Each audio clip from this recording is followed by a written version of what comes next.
صدقتش. انا ما صدقتش انت راح تقول. خلاص حرام عليك. خلاص انا مش عايز حاجه. بالله عليك روح. الأب في حالة صدمة عصبية من ساعة لما عرف الخبر. أما باقي أفراد الأسرة ربنا يكون في عونهم.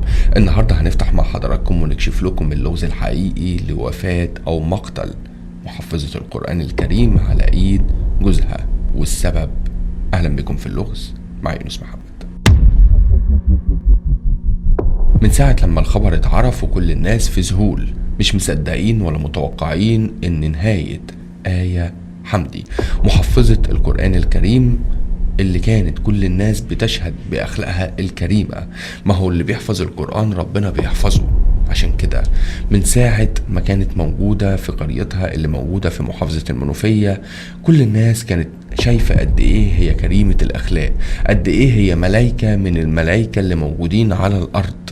عشان كده لما تقدم لها جوزها اللي اسمه هادي، كانت في بداية طباعه يبان عليه اللي هو هادي زي اسمه، يبان عليه اللي هو شخص سوي، مفيش أي مشكلة ومفيش أي خلاف ومفيش أي حاجة تقول لا مش هو.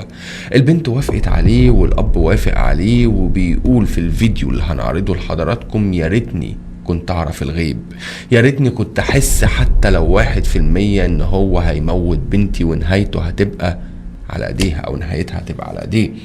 الاب بيكمل وبيسرد وبيقول تفاصيل القصه حكايه عروسته او محفظه القران. هي اتعرفت باسم العروسه محفظه القران من المنوفيه ونهايتها على ايد جوزها. بيتكلم وبيقول ان هو جات له مكالمه تليفون من اسره جوزها.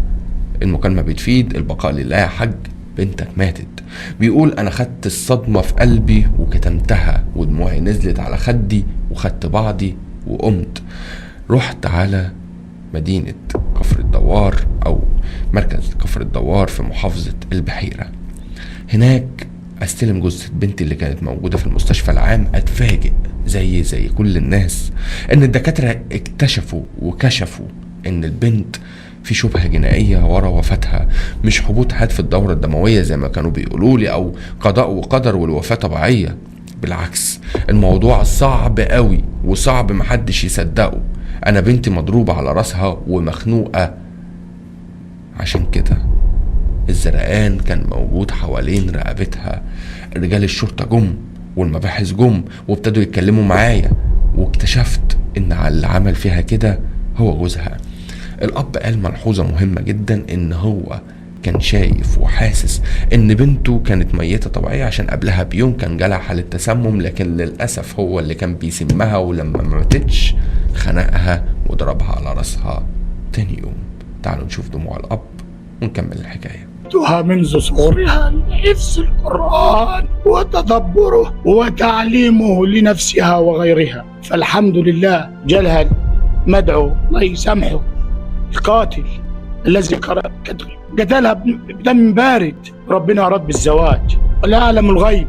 اللي بيقول لي بالأمن أنت جوزتها له ليه؟ لو كنت أعلم الغيب ما جوزتها لوش. علمت القرآن وعلمت هنا دي مكان كتاب، وهناك علمت أمه وحفظته تنكر القرآن. حضرتك اتصلوا بيا قالوا لي إن هي توفت. أنا قلت الوفاة عادية، المهم إن أنا المفروض رحت وكل رحنا قعدنا شويه. المهم دخلوني الله يدي اللي هو المباحث. بقول لي انت عارف بنتك انقتلت ازاي؟ قلت والله انا هبط حاد في الدوره الدمويه، لان كان عندها اسهال وترجيع اللي هو اتضح ان هو كان تسمم اساسي، لان مش عاجلها اسهال والترجيع من الاكل زي ما ادعوا. هم بياكلوا سوا، اشمعنى هي اللي جات لي؟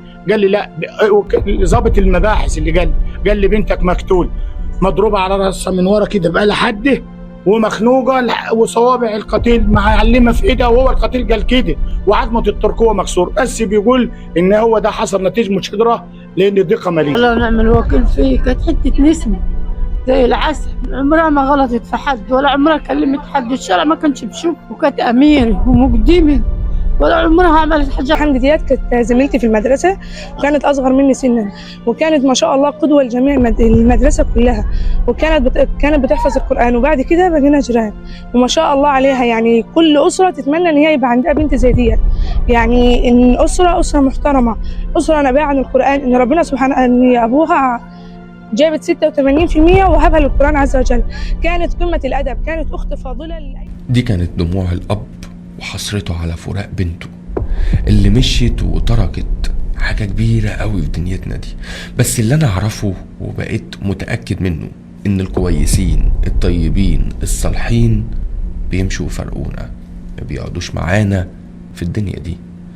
النهاردة احنا قدام قصة عروسة المنوفية واللي ماتت بسبب السبب اللي قاله جوزها في التحقيقات دي أمالية. عندي بعض المشاكل المالية ما استحملتنيش، ولا كنت طايقها ولا هي طايقاني. ما لقيتش قدامي غير اللي انا اجيبها من رقبتها واضربها على دماغها واتأكد اللي هي ماتت، عشان اخلص من الكابوس واخلص من الفيلم والليلة اللي انا عايش فيها اللي ما بتنتهيش. كل يوم والتاني مصاريف، بامبرز للبت، اكل للبت، انا مالي، كل حاجة غليت. فهي اتكت لي قوي على الموضوع ده يا بيه. عشان كده ما كانش قدامي غير اخر مرة جبتها من رقبتها وبعد ما ضربتها على دماغها وكلمت اهلي وقلت لهم تعالوا نقولوها المستشفى. قلت الموضوع هيبان طبيعي، كان ما اعرفش اللي في المستشفى اللي انتوا هتعرفوا والدكاترة هيقولوا لكم وتقبضوا عليا. واحد اعوذ بالله ما عندوش قلب، ما عندوش رحمة، ما عندوش انسانية، خلص على مراته العروسة اللي لسه من فترة قريبة لسه مخلفة. الموضوع كله ما ياخدش شهور يتعدوا على الصوابع، ما بين واحد وواحدة، ما بين بنت تركت حاجة كبيرة قوي عند أهلها وأهل قريتها وأهل بلدها عشان تموت على إيد واحد زي ده، ويسيبوا في الدنيا طفل ملوش أي ذنب بيدفع الفاتورة. اتولد يتيم أب وأم، ما الأب هيروح لحفل عشماوي والأم ماتت، ومين اللي هيربيه يا ترى؟ أهل الأب ولا أهل الأم؟ لو أهل الأب طول العمر يقولوا أنت السبب اللي ابننا دخل فيها السجن، ولو أهل الأم مش هيطقوه عشان هيفتكروا إن هو السبب إن بنتهم ماتت، بس ممكن تكون من ريحتها. حاجة صعبة، حاجة يا رب ما حد يشوفها. إحساس قوي، إحساس الفراق ده أصعب إحساس في الدنيا. لكن لو احنا محتاجين نقل من القصص دي، اتأكدوا من اللي بياخد بنتكم. ما تستعجلوش في الجواز، الجواز جاي كل واحد بياخد رزقه، لكن اكشفوا على القدرة والصحة العقلية والنفسية لكل واحد بيجي لبنتكم، لكل واحد بيطلب ايديها وعايز يناسبكم قبل ما تفارقكم. اشوفكم على خير، السلام عليكم.